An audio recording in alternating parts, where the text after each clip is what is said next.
is the word hebtob in the Hebrew. Hebtob means 7. It doesn't mean 7 weeks of days.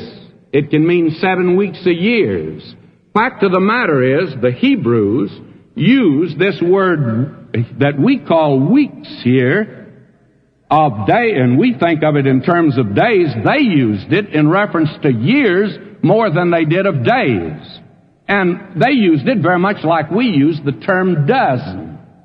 You go to the market, you say, look over at the fruit stand, you say, give me a dozen. The man running the market there says, dozen what? I've got apples, I have oranges, I have lemons. What do you want a dozen of? You've got to be specific. You say, well, I meant a dozen oranges. Then you understand. The word weeks here does not mean days.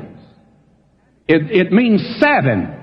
And it can be 7 days, that's true. But it can be 7 years just as easy. If you would turn back to the 29th chapter of the book of Genesis, you will find out in the 26th verse that Laban, in talking with Jacob, he told this man that you are to serve now, if you want Rachel, you have to serve for her 7 years. But this is the way he put it. Verse 27, fulfill her week. Well, that had been nice for Jacob if it just meant a week of days as we understand it.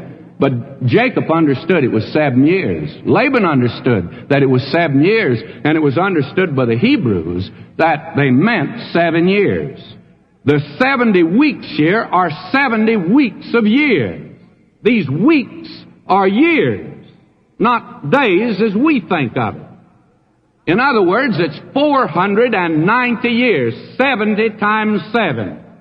I'm still in the department of mathematics that I can work in. To get a little farther along, I have trouble. But right here, when it's just multiplication, I can multiply 70 times 7. That's 490 years. And to further confirm this, you will recall that when Daniel was dealing with the prayer, he was thinking in terms like this. He, you remember, read in Jeremiah where it was 70 years. Not just 70 days, 70 years. And the reason that they'd gone into captivity for 70 years was because they had failed to observe the sabbatic year, which is every 7th year. In other words, they had missed 490 years of observing the sabbatic year. That is told to us over in 2 Chronicles, the 36th chapter, the 21st verse. Listen to this. To fulfill the word of the Lord by the mouth of Jeremiah. Now listen to this. Until the land had enjoyed her Sabbaths. For as long as she lay desolate, she kept Sabbath to fulfill 70 years. In other words, 70 sabbatic years is 490 years. Now, Daniel understood all of that. And when the angel said, Daniel, those 490 years in which they did not observe the sabbatic year, they've been in captivity for 70 years, but that 490 has to run also. In other words, there will be 490 more years before the kingdom is established. Now, we can nail that down, can we not? You can't miss that, again, unless you want to miss it. Now, the third thing that we can say here and be dogmatic about it is that these 70 weeks of 7-year periods are divided into 3 different parts. They just cut up like a pie into 3 parts.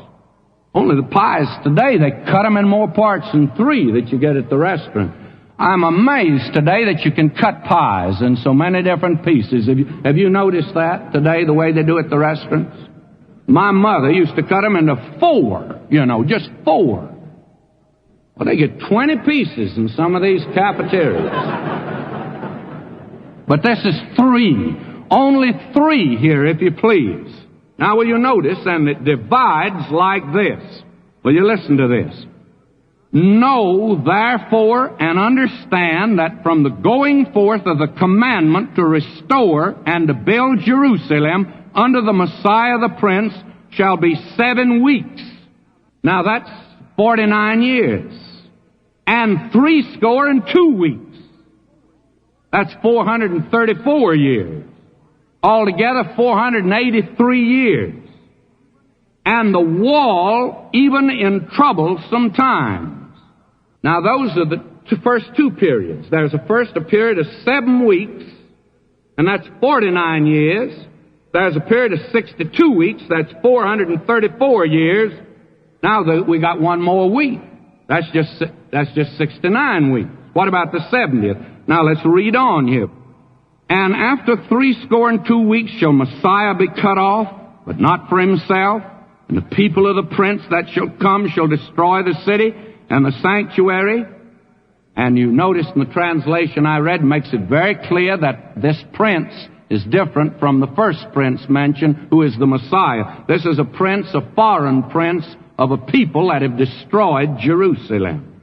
That shall come shall destroy the city and the sanctuary, and the end thereof shall be with flood, and unto the end of the war desolations are determined, and he shall confirm the covenant with many for 1 week. Well, here's our last week. The last 7 years. And in the midst of the week he shall cause the sacrifice and the oblation to cease, and for the overspreading of abominations he shall make it desolate. Now will you notice this, because this is important. These 490 years are divided like this. There will be, first of all, 49 years until the city of Jerusalem is rebuilt. And it's to be rebuilt in troublesome times. Time of great distress and trouble. Then, from then on, will be 62 weeks until a Messiah comes into that city. 434 years. Then the Messiah is cut off. The city is destroyed. A period of time elapses. No one knows how long. Then the last week is yet to come. And we'll be able to identify that in a moment. But now let's move back and look at something else now. Because all we're determining right now, these are things we can know. There are 490 years divided like this. 49 years, 434 years, and 7 years. And there is a definite beginning and definite break in each one. Now, we want to see in a moment if we can identify, fit that into the pattern of history, put it down on the calendar of time. Now, first of all, let's look at the things that are to be accomplished in the 70 weeks. Actually, if we went down the list, we'd find, as Dr. Nathaniel West, and I've been reading this book, Dr. Nathaniel West wrote in 1895. I intended to read you his translation also, but don't have the time. It's one of the most marvelous translations that he made of this particular section.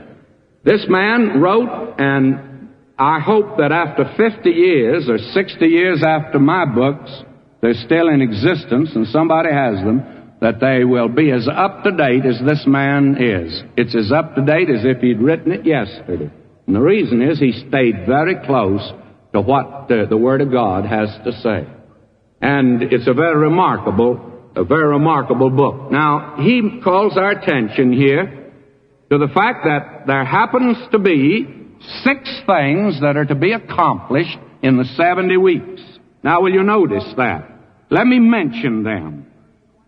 They're mentioned in verse 24. Will you listen? 70 weeks are determined upon thy people, upon thy holy city. First, to finish the transgression.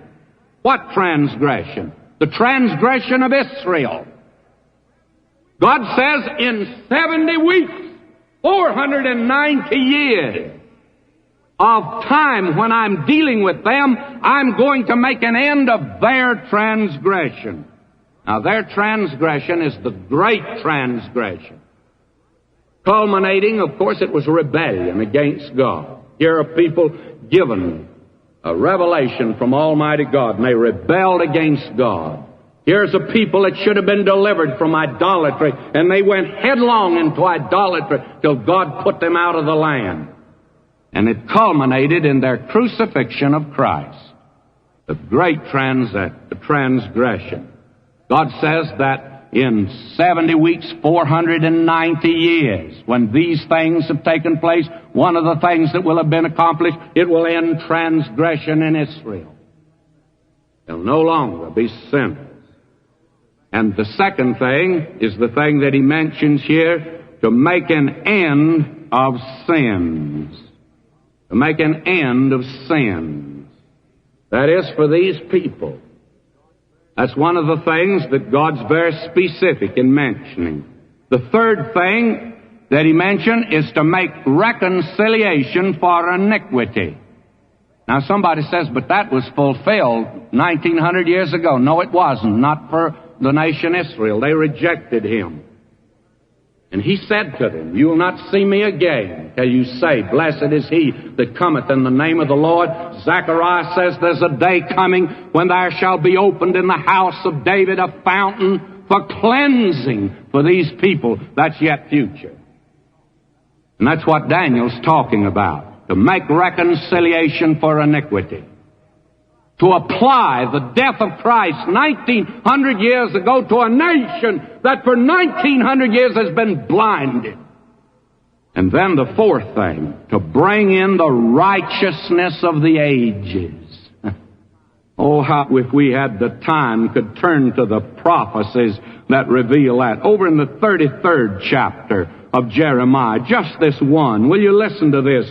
Behold, the days come, saith the Lord, that I will perform that good thing which I promised unto the house of Israel, to the house of Judah. In those days and at that time will I cause the branch of righteousness to grow up unto David, and he shall execute judgment and righteousness in the land. And I could turn, if we had time, to 100 prophecies where the prophet said, the day's coming when righteousness shall cover this earth as the waters cover the sea. 70 weeks, 490 years to bring in the righteousness of the ages. And then the fifth thing, to seal up vision and prophecy. What he means is this. Daniel says, you may not believe what I'm saying. That is, when he wrote it. May I say, I don't see how you can deny it tonight, because 69/70ths of this prophecy has already been fulfilled. We only have 1 week to go. Only 1 week yet to be fulfilled. But when Daniel wrote this, he says, you wait until we get to the end and you'll see how accurate this prophecy really is. That'll vindicate it. That'll seal up vision and prophecy as it relates to the nation Israel. And the sixth and last thing is to anoint the Holy of Holies. And that means the thing that we saw in Ezekiel when the glory comes into that millennial temple. And that's the thing that James said. Yonder at the Council of Jerusalem in Acts 15. He says, after this, he said, I will return. I will build again the tabernacle of David which is fallen down. I will restore. So that, my beloved, the Holy of Holies is to receive the Shekinah glory again. And that will not take place till the 70 weeks of Daniel have run their course. Now, there's something else that we can know.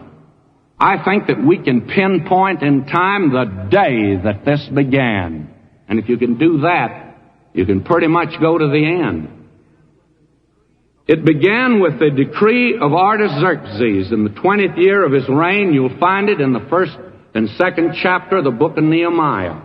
You see, he said here not to rebuild the temple or to return to the land.